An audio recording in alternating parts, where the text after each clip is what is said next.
de vista de esto ya lo habéis hablado más de una vez, ¿no?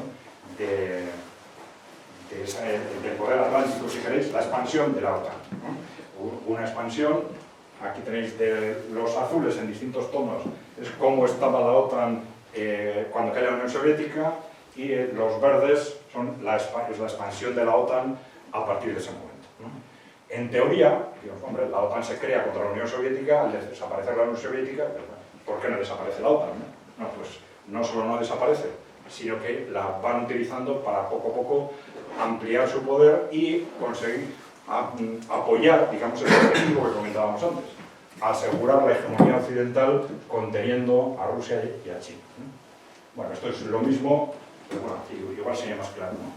Como en el año 90, en el rojo, y en el año 2019. Bien.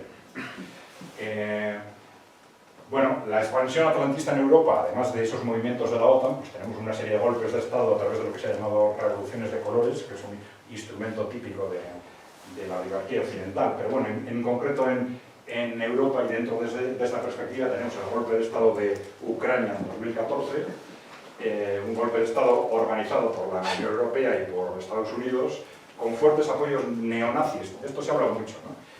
Bueno, la verdad es que sí hay un movimiento, y había un movimiento neonazi muy fuerte en Ucrania, aunque en las elecciones no tenían mucho peso, pero sí tenían un peso fáctico importante que dentro de lo que se llamó las primeras milicias del ejército se hablaba de cerca de 80.000 efectivos aproximadamente, pero bueno, que luego los han utilizado para reconstruir el ejército inicial, pero bueno, no le vamos a dar muchas vueltas. Y luego tenemos el intento de revolución de color en Bielorrusia, con un objetivo similar, etc.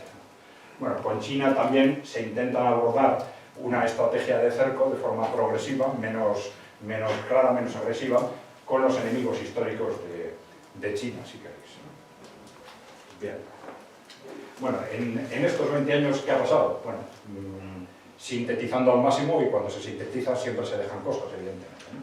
Desde el punto de vista de la OTAN o de Occidente, bueno, en general ha habido un debilitamiento económico, ¿no? Un estancamiento de la productividad y de la inversión, la economía ha estado o está cada vez más soportada en un incremento constante de la deuda, hundimiento demográfico, que de alguna forma está relacionado con la evolución económica, y un debilitamiento militar relativo, ¿no? Dentro del peso en el mundo, ¿no? Rusia y China, bueno, se fueron fortaleciendo económicamente de forma progresiva, bueno, hasta los últimos años, vamos a decir, ¿no? Pues, Rusia estuvo creciendo hasta al ritmo del 4% hasta que empiezan las sanciones después del 2014, ¿no? Entonces ha pasado, bueno, con muchas variaciones de un año a otro, a un 1% aproximadamente. Un fortalecimiento militar muy claro, que ahora vamos a hablar un poco de esto, y una ampliación constante de su influencia, la de Rusia y la de China, en los países emergentes y en desarrollo, que desde el punto de vista de los equilibrios globales geopolíticos es muy importante. Bueno, desde el punto de vista económico, aquí tenéis cuál era la situación hace 30 años y cuál es en el 2018, ¿no? 30 años después, ¿no? En rojo, lo que en la producción mundial eran los países avanzados, que eran un 64 y ahora es un 40, ¿no? O sea, ya eso nos indica que desde el punto de vista económico, de dónde se producen los bienes, el cambio ha sido radical durante estos años. Bien, si analizamos comparativamente Estados Unidos o China, cuál de los dos tiene más peso en las importaciones de cada país, nos resulta este mapa en el año 2000, es decir, azul Estados Unidos, rojo China, y este mapa en el año 2020. Claro, eso da también la influencia económica, luego la influencia social y también influencia política, etc. Lógicamente. Bueno, la nueva ruta de la seda es todavía un proyecto de comunicaciones entre el Pacífico y el Atlántico, un proyecto chino fundamentalmente, que se ha tenido un gran desarrollo en Asia. Vamos a ver en Europa por qué pasa, porque ahora tenemos este corte geopolítico que no sabemos, pero tenemos como noticia esta semana, había 2 países en Europa que ya se habían comprometido, además de todo esto, ¿no? Que se habían comprometido claramente a participar en este proyecto, que eran Portugal e Italia. Y esta semana ha dicho Italia que va a romper ese acuerdo.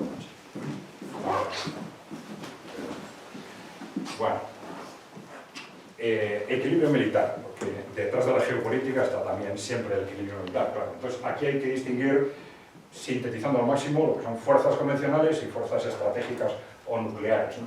En fuerzas convencionales el balance todavía está claramente a favor de Estados Unidos. Ya sabéis que Estados Unidos gasta casi tanto como todos los demás países juntos, ¿no?, en defensa, ¿no? Estados Unidos gana en capacidad global, aunque China está cada vez más cerca, y esto tiene relación con el peso económico, lógicamente, ¿no?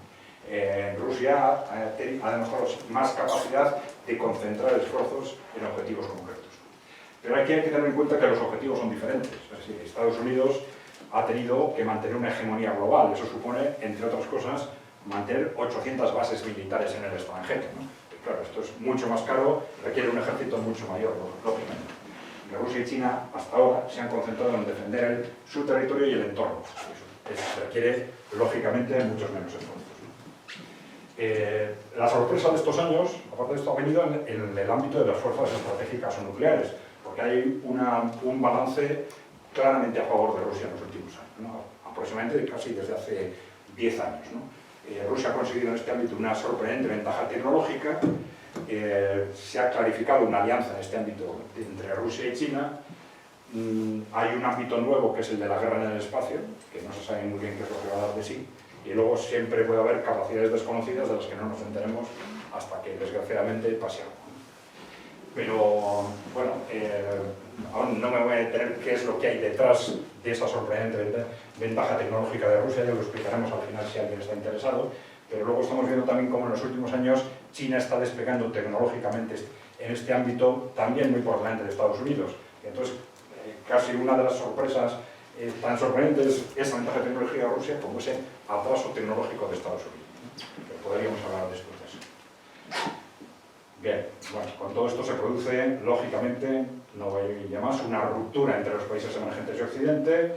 Estalla a partir del 2014 con la intervención en Ucrania con respecto a Rusia, con respecto a China, con las medidas de Trump cuando llega al poder y aborda esa guerra comercial con China, que luego se ha mantenido, ¿no? Bien. Esto ya lo hemos comentado, ha habido también una colaboración estratégica creciente entre China y Rusia a efectos de su influencia en otros ámbitos geográficos, ¿no? Entonces, allí han combinado la fuerza económica de China y la fuerza política y militar de Rusia, ¿no? Sobre todo en Latinoamérica, África, países musulmanes, y también para abordar algunas enemistades históricas. Estos son países muy grandes. Normalmente los países muy grandes tienen grandes problemas de relación con los países de alrededor, ¿no? Y hay enemistades históricas, ¿no? Entonces, por ejemplo, pues en el caso de Rusia, Rusia ha trabajado sus relaciones positivas, sus buenas relaciones con India o con Vietnam para contrarrestar esas malas relaciones que estos países tenían con China, ¿no? Pero bueno, no me voy a detener mucho. Bueno. El reto de los países emergentes, más o menos ya lo he dicho, ¿no? Son países muy distintos, ¿no? Se habla originalmente de China, Rusia, pues Irán, Brasil. Bueno, en principio depende si cogemos la referencia económica del BRICS o no. Está claro que el referente fundamental son China y Rusia, ¿no? Pero bueno, de cualquier forma, tienen un peso creciente. Sus planteamientos en los últimos años ha sido que hay que sustituir el mundo unipolar de Estados Unidos por un mundo multipolar, ¿eh? Y tienen ideologías y políticas económicas variadas, distintas, culturas distintas, incluso religiones distintas. Y entonces, bueno, ¿y qué es lo que tienen en común? Bueno, pues básicamente lo que hemos comentado antes, ¿no? Es decir, ellos se plantean frente a Occidente, dicen, bueno, en Occidente las grandes empresas mandan sobre los gobiernos, ¿no? Y nuestra apuesta es que los gobiernos manden sobre las empresas, ¿no? Básicamente. Bien. Y luego ese distinto tratamiento del sector público empresarial, público y privado, ¿no? Que es algo que nosotros tenemos ya olvidado, ¿no? Bueno, en ese contexto, pues digamos, plantea una especie de revolución global anticorporativa, ¿no? En el que China se configura como líder del frente económico y Rusia sería el frente militar político, ¿no? Es el que más da la cara.